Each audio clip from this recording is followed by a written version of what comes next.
Maratha reservation को लेकर जिस तरीके से प्रोटेस्ट हो रहे थे उसको लेकर उसके खिलाफ कई सारे पेटिशंस आए थे बॉम्बे हाई कोर्ट में।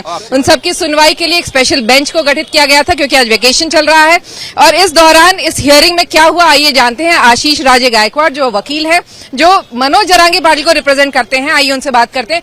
आप अदालत में काफी कुछ हुआ, पेटिशनर्स की तरफ से कहा गया कि किस तरह से सरकार अपना काम नहीं कर रही है। बॉम्बे हाई कोर्ट का आदेश है कि प्रोटेस्टर्स को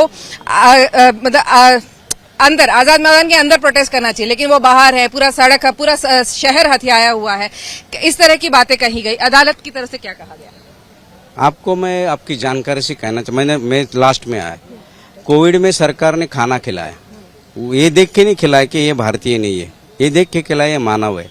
आप ये जानते हो कि जो आरोपी जेल में है उसको भी खाना खिलाते हैं। आपकी सरकार ने बिरयानी भी खिलाई है, तत्कालीन सरकार ने। वो कौन सी भी सरकार हो, मानवता यह हमारा धर्म है। मानवता हर धर्म में पाया जाता है और मानवता ही अपनी पूरी सौगात का एक स्वर्ण ऐसा क्षण है, स्वर्ण ऐसी मुद्रा है जो ये देश को, ये दुनिया को बचा सकती है। लेकिन कोई आप लोग को सुविधा नहीं दी जा रही है इसीलिए शायद ये गुस्सा जनता के मन में था। हमारे देश की रक्षा करने वाले मराठा लोग हैं, यहाँ की महिलाओं की सुरक्षा की पूरी जिम्मेदारी आज तक किसी ने ली होगी तो मराठाओं ने लिए।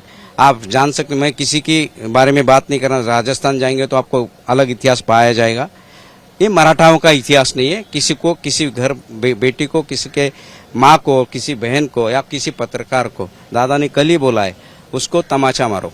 ये मतलब जगह पे न्याय, ये हमारा रूल है, ये हमारे घर से है। हम किसी का सीखने के लिए, किसी को सिखाने के लिए यहाँ पे नहीं आते।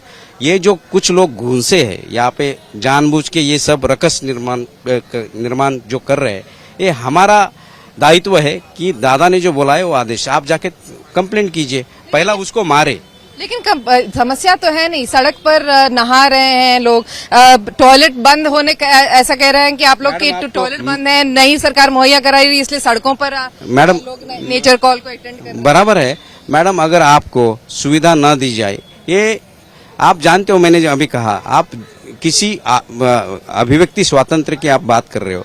अगर आप आंदोलनकारियों को आरोपी की तरह देख रहे हो और पूरे 2-4 दिन कोई सुविधा नहीं है, सरकार की जिम्मेदारी है। सरकार को 4-5 महीने पहले दादा ने बोला है।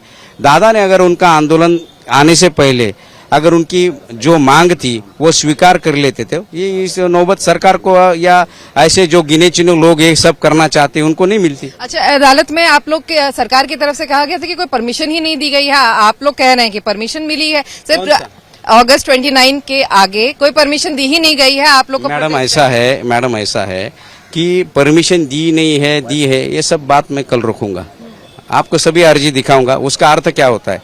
अगर ये दिन एक दिन की है, दूसरे दिन अगर 10 बजे तक आप उस पर खाली बैठे रहोगे और ये कहोगे नोटिस देके कि ये नमूने में नहीं है, तो ये गलत बात है। आप एक चीज दो तराजू में नहीं दे सकते।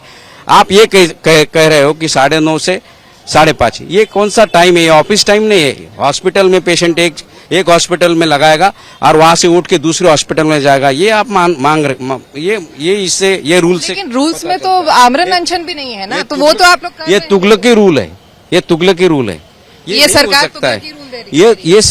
तो वही तो मैं वही बोल रहा हूँ। आपका घर का कोई पेशेंट है, अगर वो जीटी हॉस्पिटल में आप बोलेंगे 5:30 के बाद आपको जे जाना होगा, कौन सा डॉक्टर अलाउ करेगा जो एडमिटेड पेशेंट सलाइन लेके आएगा? नहीं हो सकता है मैडम। तो आप प्रोटेस्ट अलग जगह पे नहीं ले जाएंगे? कैसा ये हो ही नहीं सकता। हमारी मांग निरंतर की है। ऐसा ही अर्जी हमने 27 को दी है, ऐसी अर्जी हमने 28 को दी है, 29 को दी है, 30 को भी दी है। ये सरकार सामने सरकार ये ला रही है कि वो नमूने में नहीं है, वो फॉर्मेट में नहीं है, फॉर्म में नहीं है। इसका मतलब ये नहीं हमने अर्जी की है, उनको रिजेक्ट करने का अधिकार था, उन्होंने किया नहीं। इसका मतलब हम लॉ के तहत बराबर है रूल। आखिरी सवाल आपसे पूछना चाह रही हूँ कि आदेश जो अदालत का अब है कि 12 बजे से पहले आप लोग को क्लियर करना है। नहीं, 4 बजे 12 बिफोर नून लिखा है अदालत ने, 3-4 बजे तक। तो क्या आप लोग निकलेंगे?